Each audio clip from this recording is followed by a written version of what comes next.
द्वितीय सत्र में आप सभी का स्वागत है। हमारे बीच में श्रीमती वर्षा श्रीवास्तव उपाध्यक्ष समवाय फाउंडेशन उपस्थित हैं, उनका स्वागत है। हमारे बीच में बी गोपीनाथ नमस्कार गोपीनाथ कृष्ण जी उपस्थित हैं, उनका स्वागत है। हमारे बीच में बबली सिंह उपस्थित हैं जो समवाय फाउंडेशन की हमारी मेंबर हैं, उनका स्वागत है। हमारे सीओ शर्मा जी उपस्थित हैं जो सीनियर थेरेपिस्ट हैं लखनऊ से, उनका स्वागत है। हमारे बीच में दर्शन भट्ट जी उपस्थित हैं जो हमारे समवाय फाउंडेशन के प्रमोटर हैं, उनका स्वागत है।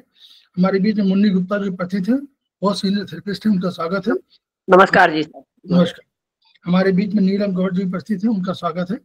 हमारे बीच में पुष्पा मौर्य जी उपस्थित हैं, उनका स्वागत है। हमारे बीच में रीता गांधी जी उपस्थित हैं, उनका स्वागत है। हमारे बीच में श्रवण कुमार जी उपस्थित हैं, सीनियर थेरेपिस्ट हैं, उनका स्वागत है।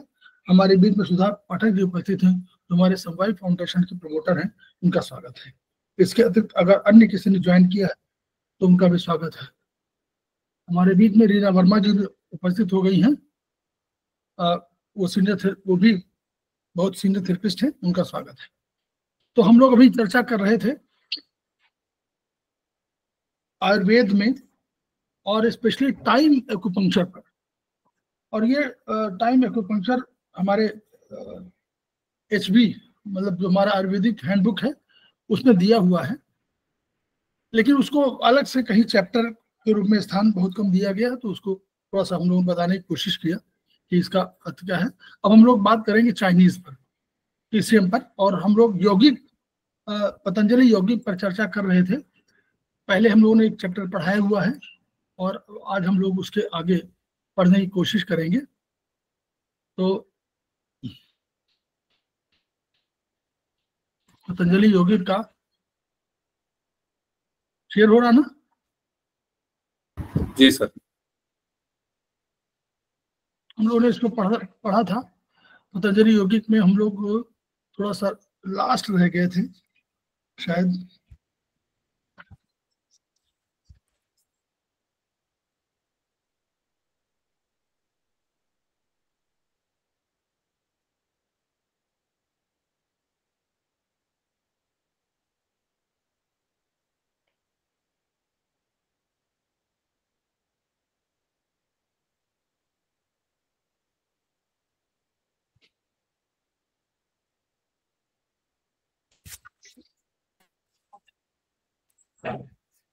ये जो हमारे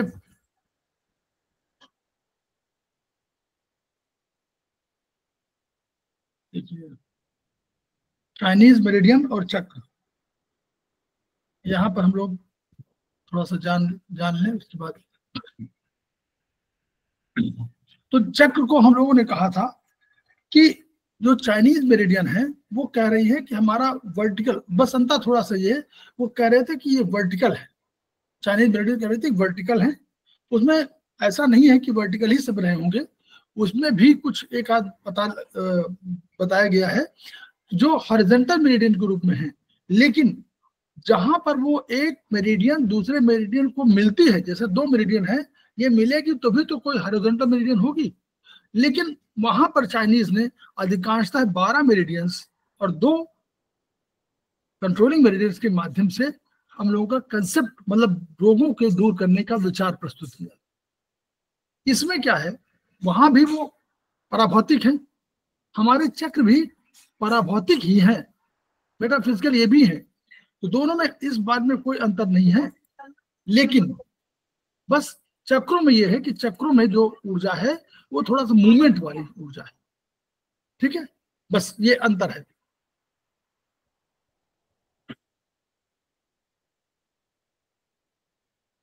प्रीनेटल ऊर्जा भौतिक शरीर के जन्म के समय से ही विभिन्न केंद्रों और मेरिडियंस में विद्यमान होती है, इसको हम लोग इन ऊर्जा कहते हैं। ये भौतिक पहले प्रीनेटल ऊर्जा माने जो जन्म से मिली, वो आपके इन ऊर्जा के माध्यम से हम लोग उसको कह सकते हैं। तो वही विचार जो है प्रोफेसर पारजीवू ने कहा कि देखिए सारे आप चक्र का सिस्टम देखिएगा, ये चक्र सिस्टम है, नीचे से शुरू होता है और सबके सेंटर उसमें है। विशुद्ध चक्र कहाँ से शुरू होता है, ये आज्ञा चक्र विशुद्ध चक्र यहाँ पर है, अनाहत हृदय पे लगभग है, और इसी तरह उन चक्रों को, और चाइनीज मेरिडियन है उनको एक दूसरे से को रिलेट करने की कोशिश की गई है। इसमें देखिए पेरिकार्डियम है, वो हाथ में जा रही है, तो हार्ट की है, पेरिकार्डियम है और हार्ट, दोनों मेरिडियन है। वो मेरिडियन वहां से कहीं ना कहीं संबंध स्थापित कर रही है, क्योंकि अंदर जाल जो बिछा हुआ है वो जाल एक दूसरे से जुड़ा हुआ है। तो इस ये कोशिश उन्होंने, प्रोफेसर पाकजीबो ने कोशिश किया था कि सारे मेरिडियंस और हमारे चक्र जो हैं ये एक दूसरे से जुड़े हुए हैं। इस माध्यम से देखिए, चित्रों में देखिएगा, बड़ा अच्छा बनाया है उन्होंने कि लीवर कैसे है, वहां मेरिडियन कहाँ से हुई, उसके जो चक्रों संबंधित बताया गया है कि चक्र में ऑर्गन कौन कौन से प्रभावित है। Upper three in chakras in relation with meridian, ये उन्होंने कहा। फिर लोअर लोअर का दिया होगा, lower three in chakras in relation with meridian, ये इन्होंने तीनों कहा कि मणिपुर है, स्वादिष्ठान है, मूलाधार है, ये कैसे कैसे, और फिर मिलकर के लंग्स की मेरिडियन है, जो हाथों में जा रही है, वो अल्टीमेटली वहां से संपर्क स्थापित कर रही है स्प्लीन, किडनी, ये सब चक्रों से। तो ये उन्होंने बताने की कोशिश किया है कि हमारे 3 चक्रों में कैसे कैसे इन मेरिडियंस का संबंध है, चाइनीज और चक्रों में। इसी तरह आगे ऊपर के पीछे के भाग के upper 3 yang chakras in relation with meridian, ये उन्होंने यांग चक्रों का भी दिया हुआ है। तो इसको इस रूप में पढ़िएगा कि चाइनीज मेरिडियन जान रहे हैं, और तब आप चक्र को देखेंगे तो चक्रों से आपको अवधारणा होगी कि कैसे आज्ञा चक्र, विशुद्ध चक्र और अरहत चक्र, क्योंकि चक्र बीच में विद्यमान है, ये दोनों तरफ है, पीठ में और आगे दोनों के बीच में विद्यमान ऐसे हैं। तो इधर भी आपका शरीर है, इधर भी शरीर है, इसलिए दोनों को कंट्रोल कर रहे हैं। दोनों का अलग अलग भाग, बाहरी भाग और आंतरिक भाग, एक अंदर की तरफ भाग है, एक पोस्टीरियर भाग है, तो दोनों भाग चक्रों का प्रभावित हो रहा है शरीर के माध्यम से। ये उसका उन्होंने पीछे का नीचे कहा है, lower 3 yang chakras in relation with meridian, ये उन्होंने बताने कि मणिपुर, स्वादिष्ठान, इनका कैसे पीछे वाले जो मेरिडियंस हैं वो प्रभावित हो रहे हैं। लार्ज इंटेस्टाइन का है, स्टमक, यूबी, ये आपका, तो वैसे तीनों चक्रों से संबंध बताने की कोशिश की गई है, और ये उनका कंसेप्ट था प्रोफेसर पाकजीबो का। तो ये अब 2 चीजें इसमें पूछा, समझ लीजिए कि समय समय पर ब्रह्मांड अथवा भोजन आदि से प्राप्त होने वाली ऊर्जा को यांग ऊर्जा कहते हैं। जो हम लोग भोजन लेते हैं, इन तो ऊर्जा कौन सी है, जो हमको विरासत में मिली हुई, जो हमको जन्म से पहले मिली हुई है, वो इन ऊर्जा के रूप में विद्यमान है। लेकिन जब हम समय समय ब्रह्मांड से और या भोजन लेते हैं, ब्रह्मांड में वायु है, जल भी है, हम भोजन लेते हैं, पानी लेते हैं और वनस्पतियां लेते हैं, श्वास आदि, ये सब जितने भी हैं, हम जो ऊर्जा है, इस ऊर्जा को हम यांग ऊर्जा कहते हैं। और यही ऊर्जा, इनसे संबंधित यांग ऊर्जा की मेरिडियंस है, जो उनका मेरिडियन है वो मेरिडियंस कहलाती है। यांग ऊर्जा हमें विभिन्न स्रोतों से प्राप्त होती है। कैसे?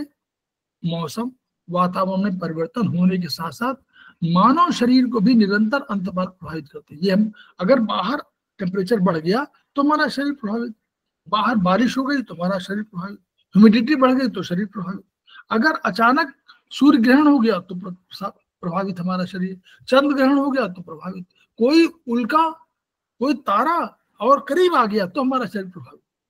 तो ये सब चीजें तय करती है, बता रही हैं कि हमारा शरीर इन परिवर्तनों से, ब्रह्मांड में होने वाले परिवर्तनों से प्रभावित होता रहता है।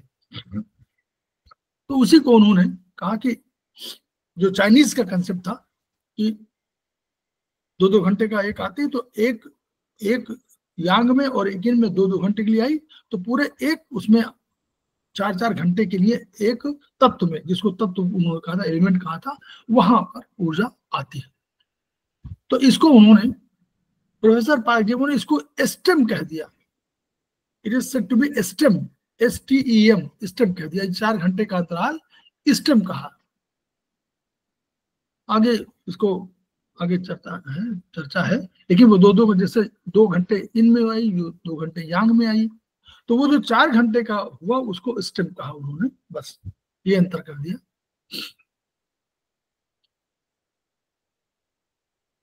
अब देखिए ये इसको पढ़ने का ब्रह्मांड से यहां पढ़िएगा, इन उदाहरणों के प्रस्तुत करने का मात्र आशय है कि ब्रह्मांड शरीर में यांग ऊर्जा प्रवेश करने के द्वार भी दो प्रकार से है। कैसे?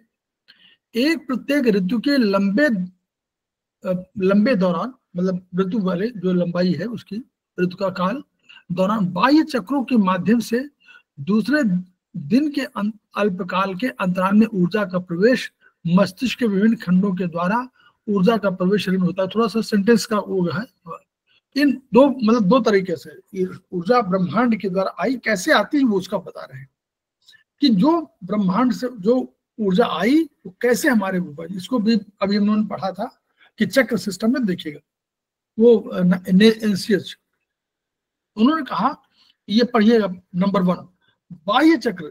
देखिए उन्होंने कहा एक आंतरिक चक्र जो शरीर के अंदर है, एक कंसेप्ट प्रोफेसर पारड्यू का है, एक शरीर के अंदर, हमारे शरीर के अंदर विद्यमान है और वो ऐसे है शरीर के उसमें, वो इधर का बाहरी भाग है, इधर का एक बाहरी भाग है मान लीजिए, और एक आंतरिक भाग है। किसी को मान लीजिए एक ये मान लीजिए आंतरिक है तो ये पीछे वाला बाहरी हो, ऐसे है चक्र है और ये मूवमेंट कर रहे हैं, ऐसे ऐसे मूव कर रहे हैं, ऐसे मूव कर रहे हैं, तो एनर्जी अपना इधर रोटेट कर रहे हैं, ये एनर्जी इधर रोटेट कर रहे हैं। अब इस लेकिन उन्होंने एक और कंसेप्ट दे दिया, उन्होंने कहा कि बाह्य चक्र भी, ये इंटरनल चक्र कहा इसको, एक उन्होंने कहा कि बाह्य चक्र। याद करिए चाइनीज ने क्या कहा था, उन्होंने कहा था ऊर्जा, याद करिए बताइए, ऊर्जा शरीर, ऊर्जा शरीर और बाहर होता है, कहा ना ऊर्जा शरीर बाहर होता है, भूल गए आप लोग पहला सेमेस्टर का, फर्स्ट सेमेस्टर। ऊर्जा शरीर जुड़ा, ऊर्जा शरीर से भौतिक शरीर, भौतिक शरीर के साथ ऊर्जा शरीर जुड़ा हुआ है जो बाहरी रहता है और वो ऊपर से ऊर्जा लेता है और तब ये ऊर्जा मेरिडियन के माध्यम से शरीर के अंदर प्रवेश करती है। कंसेप्ट बिल्कुल विचार में रखिए, ऐसे ऊर्जा आई भौतिक शरीर में नहीं आई, ये आई ऊर्जा शरीर में आई और ऊर्जा शरीर से फिर जो मेरिडियन है इनके माध्यम से शरीर में अंदर प्रवेश कर गई, यही मेरिडियंस कहलाए। तो इन्होंने कहा, उन्होंने ब्रह्मांड में कहा एक और हमारा ऊर्जा कंसेप्ट है जिसमें उन्होंने कहा कि ये बाह्य चक्र है, केवल इंटरनल चक्र ही नहीं काम बनेगा, बाह्य चक्र भी कहा है, आगे पीछे बाएं दाएं ऊपर नीचे, ये कंसेप्ट उनका प्रोफेसर पारडीयू का स्पेशलाइज्ड कंसेप्ट है, वो उनका स्पेशल कंसेप्ट है, वहीं से शुरू हुआ है। तो बाह्य चक्र से अब ब्रह्मांड की ऊर्जा का प्रवेश प्रत्येक ऋतु के दौरान संबंधित चक्र से मेरिडियन में, मेरिडियन से अंतःचक्र में, अंतःचक्र से कोर मेरिडियन होता है। इन्होंने एक और मेरिडियन, कोर मेरिडियन का विचार दिया। तो कॉस्मिक एनर्जी का इनटेक ड्यूरिंग द सीजन, एक सीजन में कहां से होता है, पहले आएगा ऊपर से और बाह्य चक्र में चला जाएगा, आया और बाह्य चक्र जो 5-6 बने हुए हैं उनमें एक्सटर्नल चक्र में गया, फिर मेरिडियन के गया। यही कंसेप्ट वहां भी चाइनीज भी यही कह रहे हैं कि बाहरी बहुत ऊर्जा शरीर में आया और मेरिडियन में चला गया, और मेरिडियन में गया, फिर मेरिडियन में जाकर के इंटरनल चक्र में चला गया, आंतरिक चक्र जो हमारे 6 हैं उनमें चला गया, 6-7 जो हमारे बनाए गए हैं उन इंटरनल चक्र में क्या चला गया, और फिर वहां से कोर मेरिडियन में गया, फिर वहां से एक और मेरिडियन है कोर मेरिडियन, यहाँ मेरिडियन वहां कोर मेरिडियन, और ये कंसेप्ट एक बाह्य चक्र हुआ। ये जो पूरे प्रत्येक ऋतु के दौरान जो 5 से 3-4 महीना आप मान लीजिए, 1 महीने 3 महीनों का जो आपका ऋतु और उनके आधार पर ये कह रहे हैं कि जो ये ऊर्जा 3-4 महीने में आती है वो पहले एक्सटर्नल चक्र में जाती है, फिर मेरिडियन में जाती है, फिर इंटरनल चक्र में जाती है और तब कोर मेरिडियन में, ये कंसेप्ट है, और वहां से शरीर में डिस्ट्रीब्यूट होती है। सर इंटरनल चक्र मींस ये मूलाधार स्वादिष्टान वो इंटरनल चक्र ना? हाँ वो इंटरनल चक्र है, जो स्वादिष्टान मूलाधार वो है इंटरनल चक्र। एक्सटर्नल चक्र भी मैंने पढ़ा नहीं है, आगे पढ़ेंगे। ओके ओके आगे पढ़ेंगे।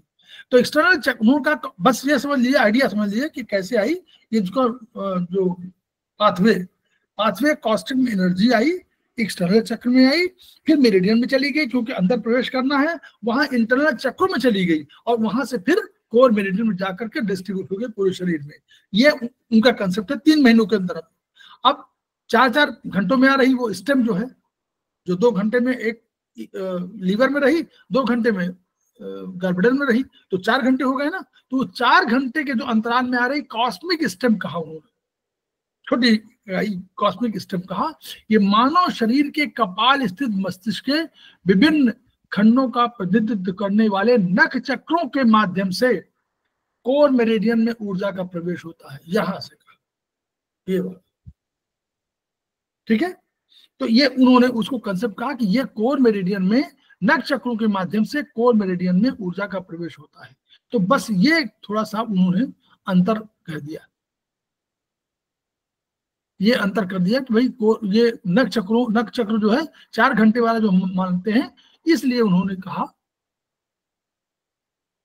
कि नख चक्र बहुत इंपॉर्टेंट है। ये कॉस्मिक स्टेम आई जो है वो नख चक्रों के माध्यम से आई, ये इनका कहा है।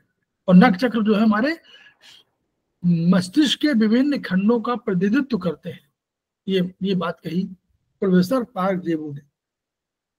इसका भी आगे उन्होंने वो दिया हुआ है, इसका भी आगे मिल जाएगा आपको। अब वो उसका चक्र क्या है, उसका चाहे नोट कर लीजिए आप लोग चाहे तो।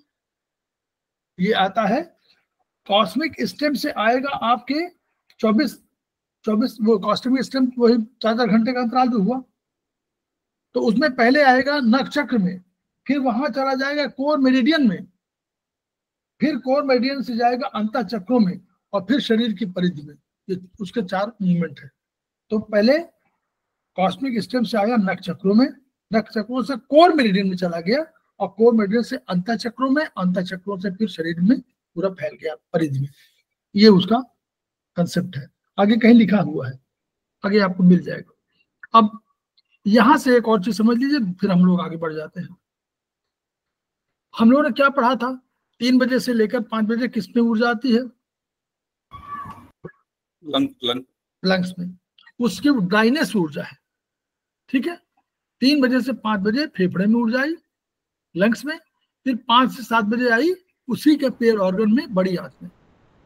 तो इसको आप लोग कहीं अपने पास नोट कर लीजिए, ए बी लिखना शुरू कर दीजिए। ए लिखिए फेफड़े को, बी लिखिए बड़ी आंत को। फिर ऊर्जा कहाँ चली गई? फिर आपके चली गई स्प्लीन में। स्प्लीन में कौन सी ऊर्जा? ह्यूमिडिटी। तिल्ली में, वो पहले स्टमक में आई, फिर स्प्लीन में आई, बड़ी आंत से स्टमक में आ गई, फिर तिल्ली में आ गई, स्प्लीन में। तो ये 9 से 11 बजे। तो यानी इसको सी डी लिख लीजिए, ए बी सी डी लिख लिया आपने, लिखते जाइए, आगे बहुत यूज होगा। फिर आई कौन? ऊष्मा ऊर्जा, हार्ट में आ गई ना, तिल्ली से स्प्लीन से हार्ट में चली गई। हार्ट में 11 बजे से 1 बजे, फिर 1 से 3 बजे आपके छोटी आंत में आ गई, स्मॉल इंटेस्टाइन में। तो इसको लिख लीजिए ईएफ। फिर शीतलता, फिर कोल्डनेस आ गई, कैसे? 3 से 5 बजे आपका यूबी में, और 5 से 7 बजे आपका किडनी में। तो इसको क्या कहेंगे? जीएच हो गई। फिर प्रवर ऊष्मा, हॉटनेस, 7 बजे से 9 बजे पेरिकार्डियम में, और फिर 9 से 11 बजे ट्रिपल वार्मर में। तो आईजे हो गया। और फिर वायु ऊर्जा, विंड वाली, रात 11 बजे से पित्ताशय में, जीबी में, और 1 बजे से 3 बजे तक आपका लीवर में। तो इसको हम लोगों ने कह दिया केएल। तो ए से लेकर एल तक की ऊर्जा में यहाँ पर है, A B C D E F G H I J K L. Clear? Note कर लीजिए। अब यहां पर नोट कर लीजिए, ए D E H I L, A D E H I L, आधे हिल, इसको आप कह सकते हैं हिंदी में आधे hill, A D E H I L. आधे हिल की ऊर्जा इन ऊर्जा है, ये कभी काम देगा, बहुत काम देगा। आधे हिल तो इन है। ये पूछा जाए कि ए में ऊर्जा, ए की एनर्जी क्या है, तो आप कहना इन। डी की एनर्जी क्या है? तो इन। ई की एनर्जी तो क्या है? इन। एच की एनर्जी क्या है? तो इन। आई की एनर्जी क्या है? तो इन। एल की एनर्जी क्या है? तो इन। क्लियर? अभी कोई जब पूछेगा, क्वेश्चन आएंगे तो इसी तरह आएंगे। तो आधे हील तो इन है। अब ये तब हो गया। अब कैसे निकालेंगे? क्रोनोलॉजिकल वही चलिएगा। फेफड़ा ए बी, शुरू में A B, C D, E F, G H, I J, K L. तो कोई पूछे कि बी भी ऊर्जा कौन सी है, तो आपको तुरंत बताना है पहले तो यांग, और तीसरा बताना शुष्कता। पहला, दूसरा बताना शुष्कता। क्यों? क्योंकि आपको तुरंत ए बी माने पहली एनर्जी ऊर्जा। तो पहला कौन था? फेफड़ा, पहला लंग्स, और दूसरा इंटेस्टाइन। तो एल आई की एनर्जी हमेशा बी वाली होगी। तो कभी कहा जाएगा चक्र बी, तो हमेशा समझ वो मतलब बी में चक्र, हाँ चक्रों में संदर्भ में आएगा कि भाई चक्र में शुष्कता ऊर्जा वाली, तो बी हमेशा कहेंगे आप। तो ये ए बी करके उन्होंने नॉमेनक्लेचर शुरू किया इस तरह ए बी करके। इसलिए ये क्वेश्चन भी हमेशा आता रहता है कि चक्र बी या ऊर्जा बी। तो ऊर्जा बी आपको तुरंत समझ में आएगा कि वो ऊर्जा जो है लार्ज इंटेस्टाइन की ऊर्जा है। ये प्रश्न आएंगे आगे, बहुत देखिएगा। ठीक है। फिर अब इसी को उन्होंने आगे चल के ये भी कह दिया कि ये स्वाधिष्ठान है। पहला वाला शुष्कता ऊर्जा स्वाधिष्ठान है, नोट कर लीजिए। शुष्कता ऊर्जा वाली पहला जो है स्वाधिष्ठान। फिर आर्द्रता ऊर्जा जो है मणिपुर। फिर ऊष्मा ऊर्जा विशुद्ध। फिर शीतलता ऊर्जा मूलाधार। फिर प्रवर ऊष्मा आज्ञा। वायु ऊर्जा अनाहत। नोट कर लिया? फिर आप नोट कर लीजिए एक और याद करने के लिए है सर, एक बार रिपीट करेंगे, नोट कर रहे। स्वाधिष्ठान शुष्कता, मणिपुर आर्द्रता, ऊष्मा जो है विशुद्ध,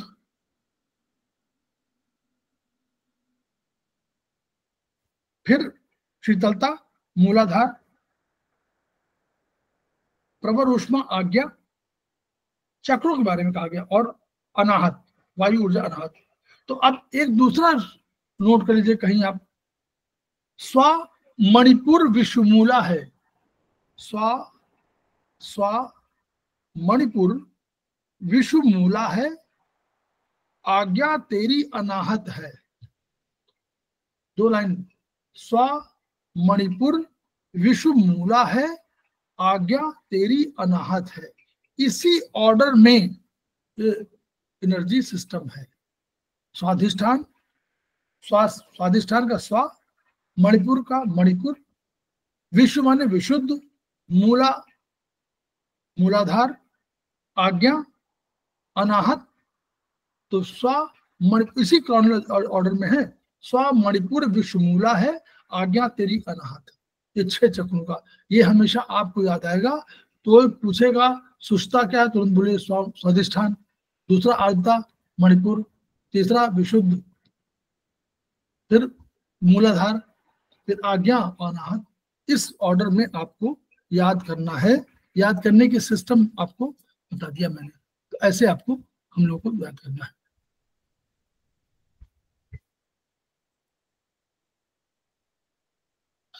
अब हम लोग आगे चलते आते हैं चक्र सिस्टम की विशेषताएं। ठीक है, या तुम लोग समझ गए ना?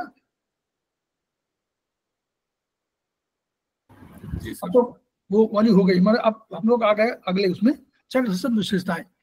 मानव शरीर में चक्र जैव ऊर्जा प्राण के शक्तिशाली केंद्र हैं, और ये लेटेस्ट मॉडर्न साइंस में कहा गया है कि चक्र सिस्टम में एनर्जी सिस्टम अधिक होता है, और चक्र सिस्टम मृत्यु के 9 दिन तक जीवित रहता है। यदि शरीर को उसी दशा में छोड़ दिया जाए तो चक्र सिस्टम 9 दिन तक जीवित रहता है। चक्र सिस्टम की बात ये मॉडर्न साइंस का है, हम नहीं कह रहे, जो लेटेस्ट रिसर्च हुआ है। दूसरा, एक्यूपंक्चर चिकित्सा पद्धति दृष्टिकोण से शरीर में उपलब्ध अनंत बिंदुओं में से चक्रों की उपस्थिति सप्तर्षि मंडल, मतलब 7 है, इसलिए वहां कल्पना 7 को।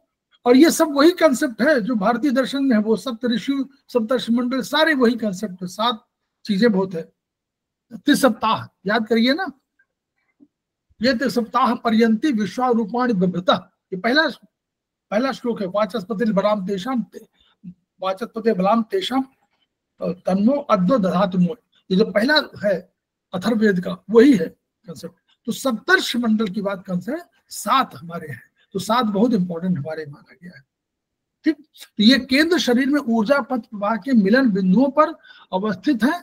और ऊर्जा देखिए मीटिंग पॉइंट्स है ये, यहाँ पर सारे तरफ से एनर्जी सिस्टम आते हैं, सारा मेरिडियन, मतलब जो भी नाड़ियां हम कहते हैं वो नाड़ियां ऊर्जा प्रवाह पथ मान लीजिए आयुर्वेद के हिसाब से।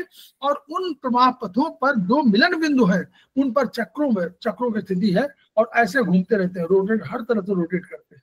तो ऐसा मत सोचे कि एक ही तरह है, वो ऐसे पूरे इसीलिए एनर्जी यदि सिस्टम रखते हैं, वो लगातार जैसे सूर्य घूमता रहता है और अपनी एनर्जी फेंकता रहता है, वैसे ही ये एनर्जी इनके द्वारा परिष्कृत कार्य संपादित कहते हैं। मतलब सामान्य कार्य नहीं, बहुत मल्टी डायमेंशनल है, ये मल्टी डायमेंशनल काम करते हैं, बहुत अधिक नहीं है जो भी काम। तो यानी इनमें सब है, सोचना समझना सीखना, जितना भी भौतिक और पराभौतिक कार्य है वो इनके द्वारा होता है। ये केंद्र भौतिक अवयवों के कार्यों के नियंत्रक है। तो ऐसा नहीं कि पराभौतिक कार्य करते हैं, भौतिक कार्य जैसे ब्रेन करता है वही काम भी करते हैं। भौतिक कार्यों के अवयवों के कार्यों जो ऑर्गन्स काम करते हैं, फंक्शन करते हैं, उनकी फंक्शनलिटी भी ये प्रभावित करते हैं चक्रों का अध्ययन। और ये एंडोक्राइन सिस्टम के समतुल्य है, क्योंकि अभी आप देखेंगे एंडोक्राइन सिस्टम में, और एंडोक्राइन सिस्टम को वहां क्या माना गया था, वही तो कंट्रोलर था।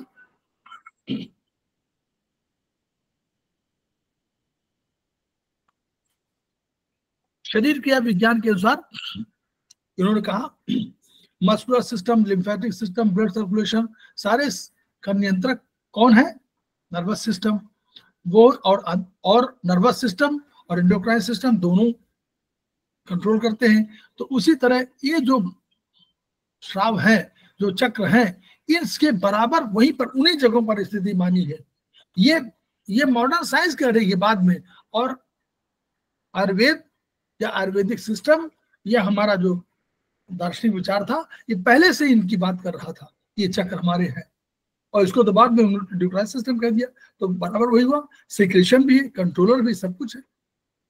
इसलिए इनका बहुत चक्रों पर उपचार जो है बड़ा उपचार माना गया। जैसे वहां एक एक्स्ट्रा ऑर्डिनरी मेरिडियन में कहा, ईओ का है ना, अभी जो हम लोग टेटाइसिस में पढ़ रहे हैं एक्स्ट्रा ऑर्डिनरी मेरिडियंस वेसल्स, तो वैसे ही इनका काम माना गया, उनसे भी प्रभावशाली ये साबित हुए। चक्रों की स्थिति अंतःस्रावी ग्रंथियों, इंडोक्राइन सिस्टम की बिल्कुल बगैर वहीं पर है, उन्हीं जगहों पर है। अगर नर्वस सिस्टम की बात करें तो जो नर्व प्लेक्सस की बात कर रहे हैं, प्लेक्सस माने कई नर्व आकर के मिल जाती हैं, चौराहा बनाती हैं, फिर वो प्लेक्सस उसको चौराहा कर सकते हैं, जाल बनाते हैं। तो वो जाल जैसे होते हैं वैसे यहाँ भी जाल होते हैं। जो नर्व सिस्टम है उनके जाल है, यहाँ भी सारी तरफ से पूरी तरफ से एनर्जी आती है, इधर भी बाएं दाएं भी, ऊपर से नीचे भी, और ये अपनी एनर्जी को रोटेट करते रहते हैं सो दैट कि अधिक फंक्शनल कर सके। फंक्शन चक्र बॉडी, ब्रेन और चेतना तीनों, मतलब बॉडी, माइंड और स्पिरिट तीनों के समन्वय स्थापित करते हैं। तो चलिए, हमारा शरीर बना हुआ क्या, शरीर है, चेतना है और मन है।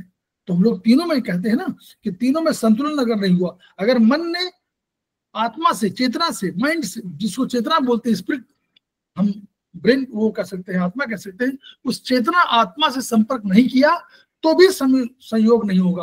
अगर बॉडी ने मन से संयोग नहीं किया, बॉडी माने ज्ञानेंद्रिया और कर्मेंद्रिया, अगर इन लोगों ने माइंड से, मन से, माइंड आप उसको कह लीजिए, हम मन से संपर्क नहीं किया तो हमारा काम नहीं बढ़ेगा। तो तीनों का समन्वय आवश्यक है, तीनों कोऑर्डिनेशन में काम करेंगे तभी हमारा अधिक सक्सेसफुल है जीवन।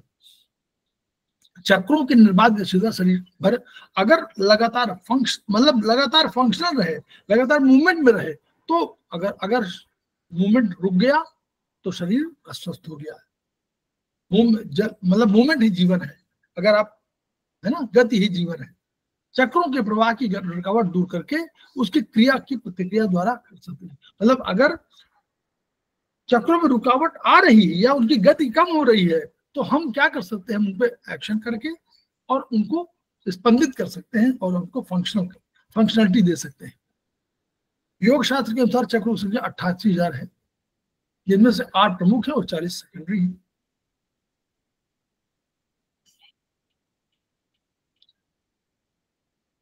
अब चक्रों की संख्या 88,000 मानते, ये वाला कंसेप्ट हो सकता है सही हो, लेकिन कहाँ लिखा हो कहीं लिखा हो मुझे मालूम नहीं है। 72,000 तो नाड़ियों की संख्या जरूर कही गई है, ये किसी शास्त्र में लिखा हुआ है, वो हमारे पास है, उसका नाम तो याद नहीं आ रहा लेकिन है, दैट इज देयर, वो उसमें कहा गया है, उसमें है, ठीक है। किसी किताब में लिखा हुआ है, उस किताब का नाम तो बताना,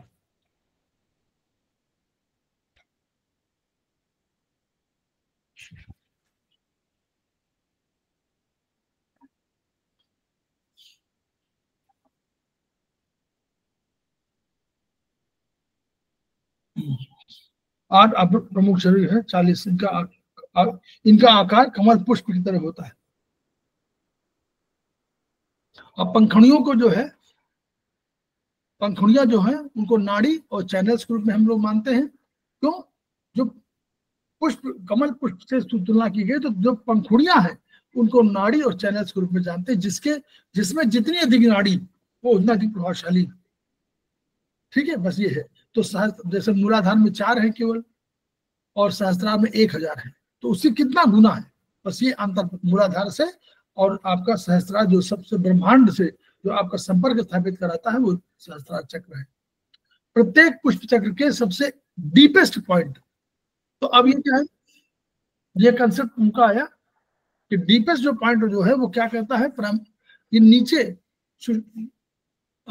डंठलनुमा चैनल से मेरुदंड की ओर मिलता है जाकर के, ये उसका जो है प्रत्येक पुष्प का सबसे जो नीचे वाला भाग है वो जाकर के और मेरुदंड से मिलता है, अटैच हो जाता है। तो मेरुदंड पीछे है, वहां से अटैच हो जाता है। तो इसी अटैचमेंट से हम लोग मानते हैं कि वो वहां पर कंसेप्ट, वहां दूसरा सुषुम्ना नाड़ी का है, ये सब उन्होंने कहा और ये सब जाकर के ब्रेन तक जाते हैं। सुषुम्ना नाड़ी को इन्होंने कहा है स्पाइनल कॉर्ड के साथ इसको माना उन्होंने, और सुषुम्ना नाड़ी जाकर के अल्टीमेटली ऊपर सहस्त्रार चक्र जो जिसको हम लोग कहते हैं जीवी गवर्निंग वेसल के 20 पॉइंट कह सकते हैं, वहां तक जाती है, टॉप ऑफ हेड जाती है। ये चक्र अपने मूवमेंट अपने एक ही जगह पर घूमते रहते हैं, ठीक है, इसलिए चक्र कहे गए हैं। चक्र का अर्थ यही है। और जब मूवमेंट करते हैं तो यह विभिन्न दिशाओं में ऊर्जा का आदान प्रदान, ऊर्जा लेते भी है, ऊर्जा देते भी है। यहाँ जो कंसेप्ट है कि चक्र दाई ओर या बाई ओर घूमते, ऐसे घूम सकते हैं, ऐसे घूम सकते हैं, तो ये पुरुष और स्त्री पर निर्भर करेगा। यहाँ इन यांग का जो कंसेप्ट है, चक्र दाई ओर घूम रहा है, चक्र बाई ओर घूम रहा है, ये नारी और पुरुष के उस पर निर्भर करता है। तो धनात्मक और ऋणात्मक, और इसको इन यांग के रूप में कर सकते हैं। यही दोनों यूनिफाइड जो है वो सिस्टम की। तो इसी परिकल्पना से इंडिविजुअल और यूनाइटेड चक्र का विचार उत्पन्न हुआ है। जब उन्होंने कहा चक्र यूं घूम रहा है, एक चक्र यूं घूम रहा है, तो उन्होंने दोनों को मिक्स कर दिया, तो वो एक तो यू हो और एक हुआ यूनाइटेड हो गया और एक हो गया इंडिविजुअल। तो इसलिए दोनों की उनको कहा इन चक्र जो है वो क्लॉकवाइज घूमता है ऐसे, और यांग चक्र यूं घूमता है, इन चक्र यूं घूमता है और यांग चक्र यूं घूमता है, बस। ठीक है, तो उसी ये उन्होंने वहां तुलना किया है, यानी नारी पुरुष के उसमें इन यांग से। तो जिस प्रकार पुरुष स्त्री एक इकाई के 2 भाग हैं, पूरक है, उसी प्रकार इन यांग वो होमोहेट्रो दो पूरक है। उन्होंने जो ये कंसेप्ट होमोहेट्रो का, ये कंसेप्ट है डॉक्टर प्रोफेसर पार्क जेबू का, और इन यांग जो है TCM का कंसेप्ट है। उन्होंने होमो हेटेरोस को कह दिया।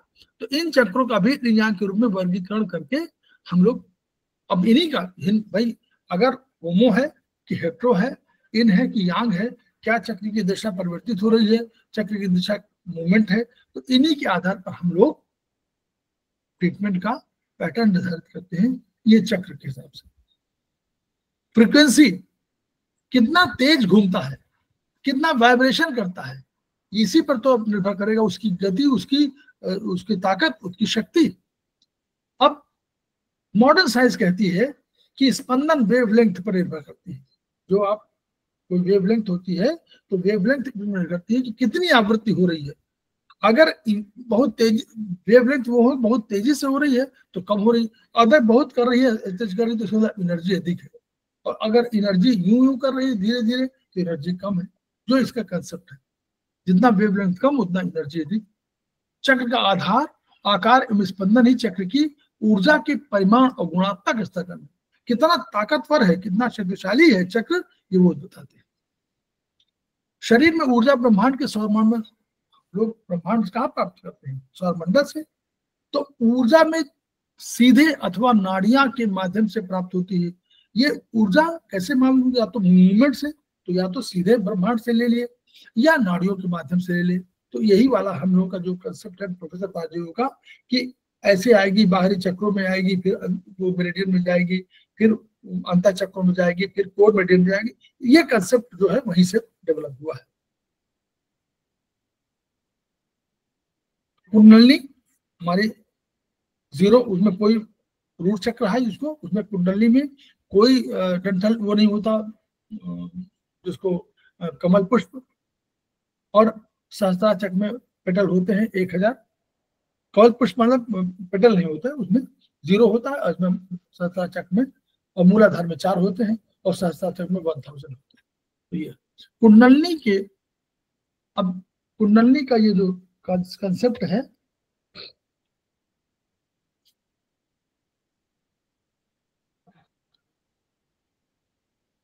देखिए अब यहाँ पर कंसेप्ट समझ लिए, थोड़ा सा बहुत थोड़ा सा टिपिकल है। वो कह रहे हैं कि कुंडलनी नीचे है, सबसे नीचे, और सहस्त्रार चक्र सबसे ऊपर है। ठीक है, यहाँ पर है, और कुंडलनी आपकी बिल्कुल ये समझ लीजिए कि आप मोर और less it is near by CV1। CV1 का जो पॉइंट है आपका, आप वो भी वो समझ सकते हैं बिल्कुल। तो CV1 और GV20 के बीच में दो, GV20 में आपका क्या है, अब नोट कर लीजिएगा, GV20 पर आपका है सहस्त्रार चक्र, गवर्निंग वेसल 20, और CV1 पर आपका है कुंडलनी। इनके बीच में पूरी शक्तियां निहित हैं। तो अब या तो ऊपर से प्रवेश करेगी ऊर्जा, और या नीचे से प्रवेश करेगी। ये TCM भी कह रहा है, हम भी कह रहे हैं। दार्शनिक विचार यहाँ का है। ये दार्शनिक विचार जो प्रोफेसर पारजू ने लिया, ये भारतीय दर्शन का है, पतंजलि योग शास्त्र वगैरह के आधार पर। तो ये कंसेप्ट प्रोफेसर पारजू का है जरूर, लेकिन ये हमारा कंसेप्ट है भारतीय दर्शन का। तो अब इन्होंने वही कहा।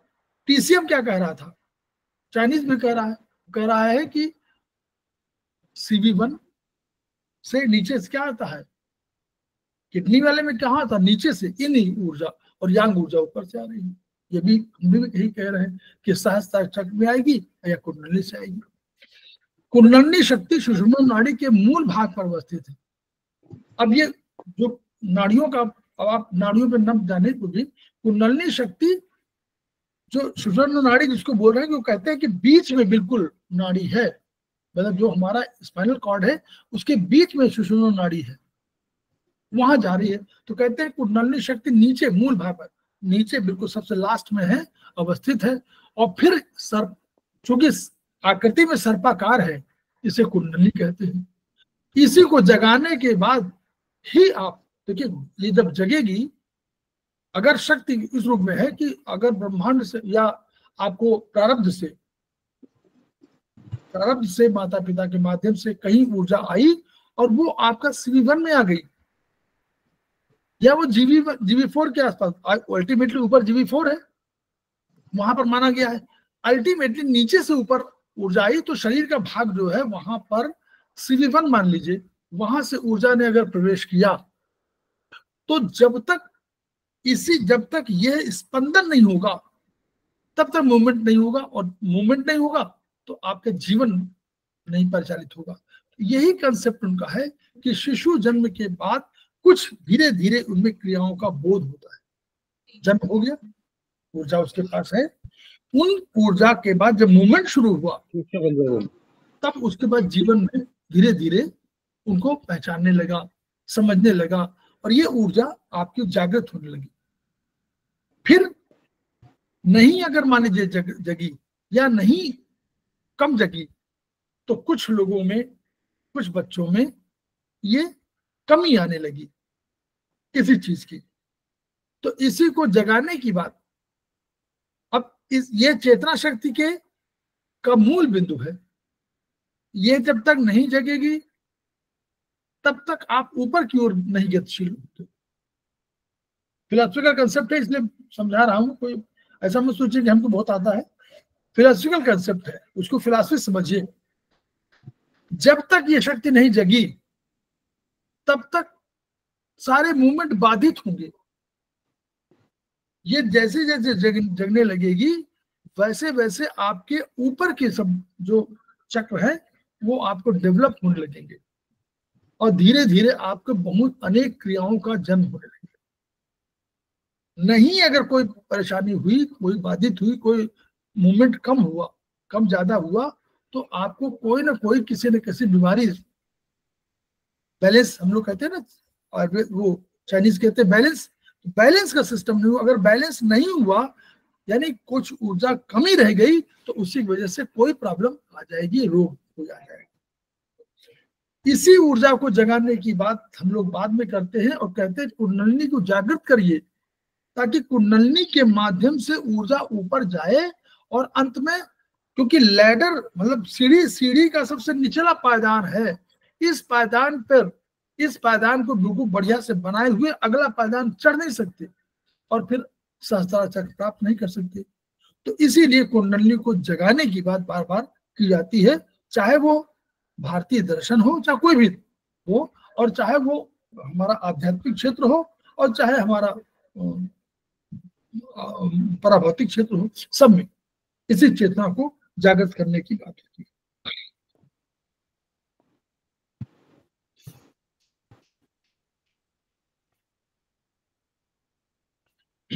अब अगर मान लीजिए हम लोग को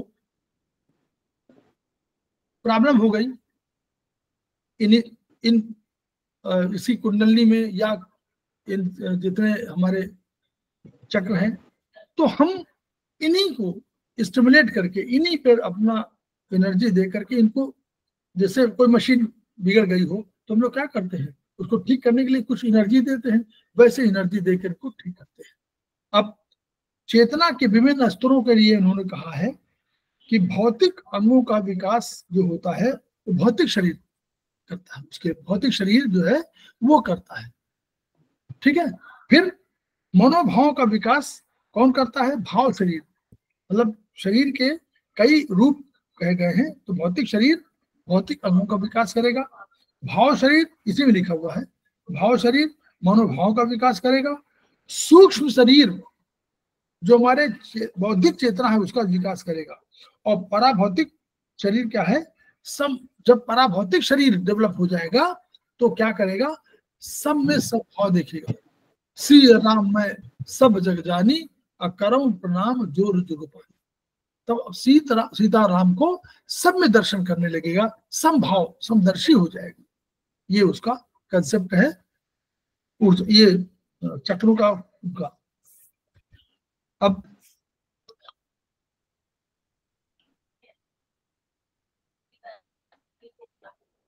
प्रत्येक चक्रों में कुंडलिनी शक्ति के अतिरिक्त स्वयं की चक्रों की व्यक्तिगत ऊर्जा होती है, उनकी भी तो व्यक्तिगत ऊर्जा होगी। तो कुंडलिनी शक्ति को विकसित करके व्यक्तिगत चक्रों को ऊर्जा प्रदान की जाती है। अगर कुंडलिनी शक्ति विकसित है तो ये व्यक्तिगत चक्र जो होते हैं, व्यक्तिगत चक्र, इन पर ऊर्जा मिलती है और ये भी अपना स्पंदन कर लेते हैं।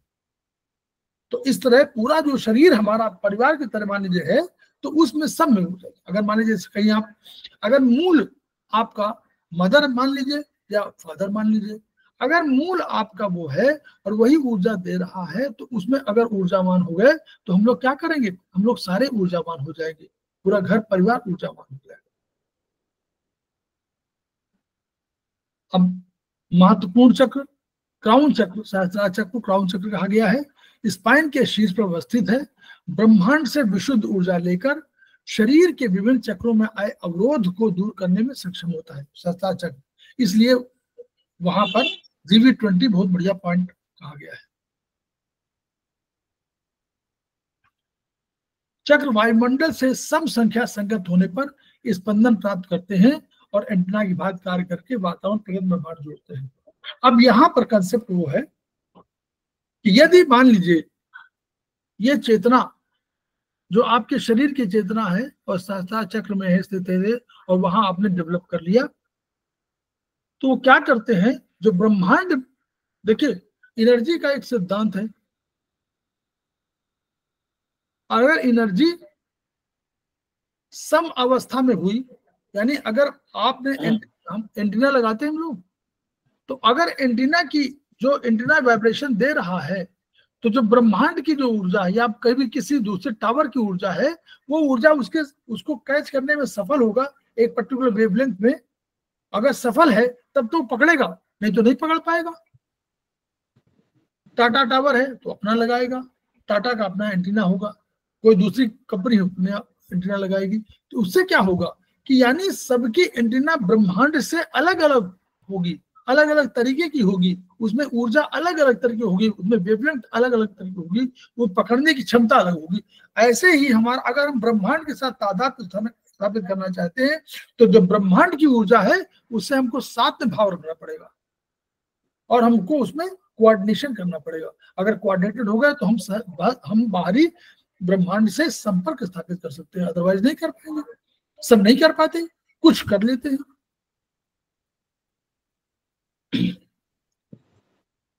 तो उन्होंने कहा कि मल्टीपल रिवर वैली प्रोजेक्ट की तरह है, तो ये सब वहां पर ऊर्जा रहती है।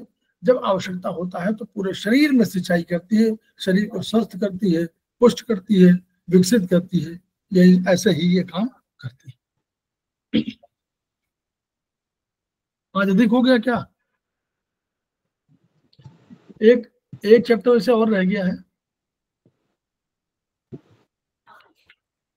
जैसा कहिएगा छोड़ दूंगा, अगर मुझे लगता है शायद अधिक है।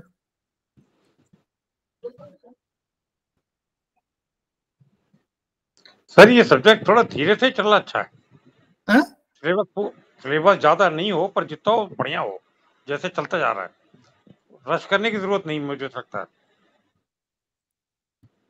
नहीं देखिए, विषय थोड़ा सा दुरू है इसमें, इसीलिए थोड़ा समझना भी है। और जो लोग सेमेस्टर कर रहे हैं वो, और जैसे सेमेस्टर 4 जो कर रहे हैं, तो उनको पढ़ाया भी जाएगा, ये सब आगे याद चक्र पढ़ाया भी जा रहा होगा या पढ़ाया जाएगा। तो अभी तो 4 ही क्लास हुई होंगी, तो उसको देखिएगा, पढ़िएगा, वहां भी सुनिएगा, लेकिन विषय को थोड़ा सा मनन करके पढ़िए, रुकिए।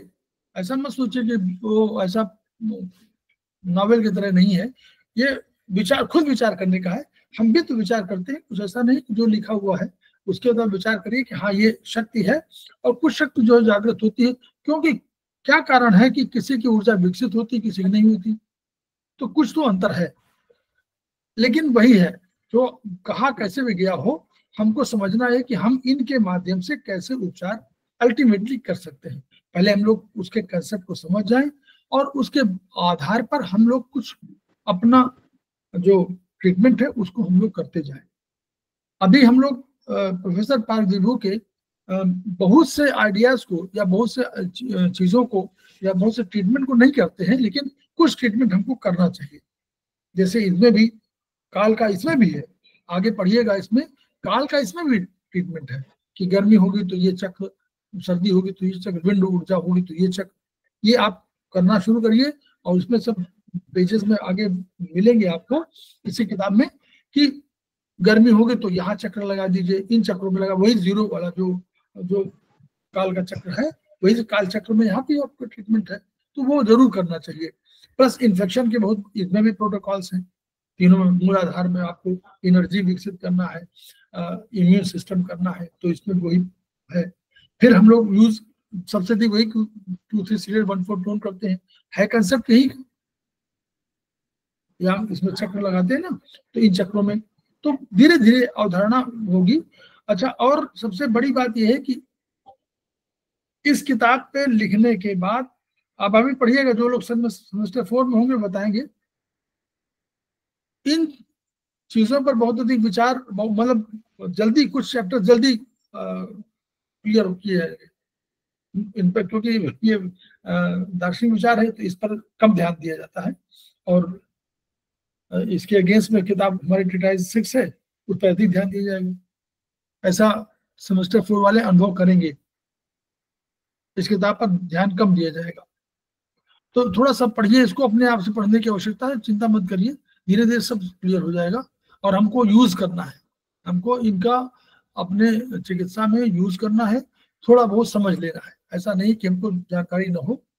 और मेरिडियंस की तरह ही है, लेकिन थोड़ा सा डिफरेंट है, ऊर्जा के सघन केंद्र हैं। जैसे मेरिडियन से बड़ी है एक्स्ट्राऑर्डिनरी वेसल, वैसे एक्स्ट्राऑर्डिनरी वेसल से बड़े हैं चक्र, बस ये ध्यान रखना है कि चक्रों का प्रयोग हम लोगों को करना चाहिए और उनके पॉइंट्स को यूज करना चाहिए। तो हम लोग इस वीडियो के माध्यम से आगे अपने को अधिक परिपक्व करेंगे।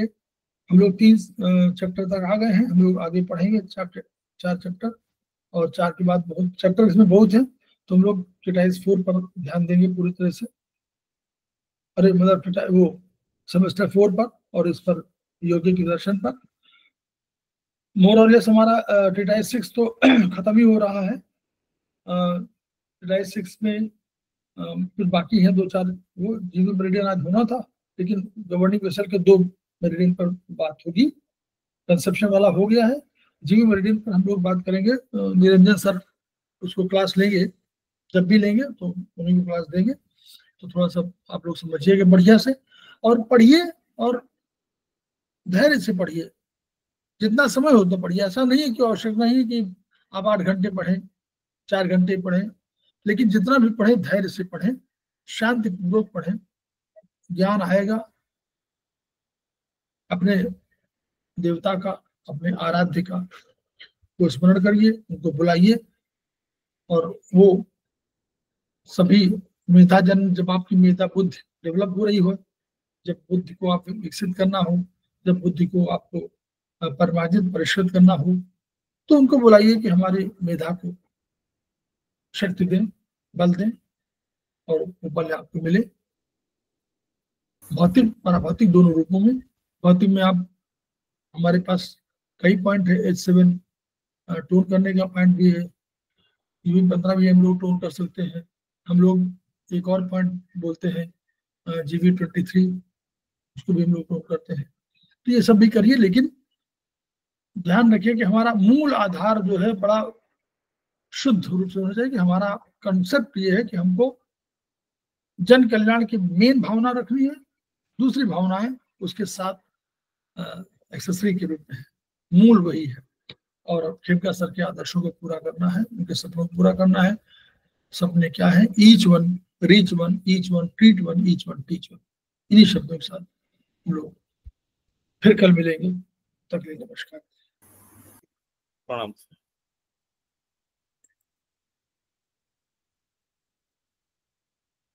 नमस्कार जी, थैंक